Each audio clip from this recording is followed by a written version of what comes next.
So hi! Welcome and welcome back to my YouTube channel, and for today's tutorial, ituturo ko sa inyo kung paano nga ba mag-download ng Maribank PH app.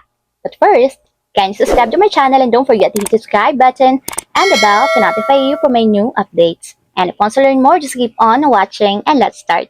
So ayan guys, for today's video, may two ways tayo kung paano ba tayo makapag-download ng Maribank app. So, para sa mga iOS users, pwede tayong mag-download sa App Store. And para naman sa mga Android users, pwede din sa Google Play Store. So, simulan na natin. So, open lang natin ang ating Google Play Store. So, dito guys, sa Google Play Store, search lang natin or pumunta lang tayo sa search bar. Then, search natin is yung Maribank. So, search lang natin guys. And ayan, ito yung piliin natin, yung pinakang Maribank PH.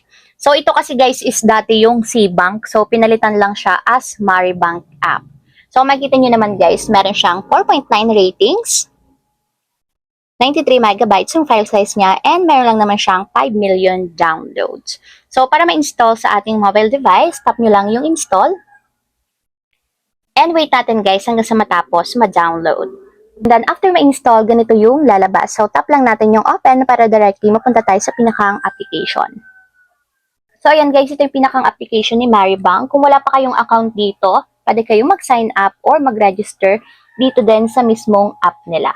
So, ayan lang guys, ganun lang kasimple kung paano nga ba mag-download ng Maribank app. If you have a question, can you comment down below and don't forget to subscribe button and the bell to notify you for my new updates. And thank you for watching!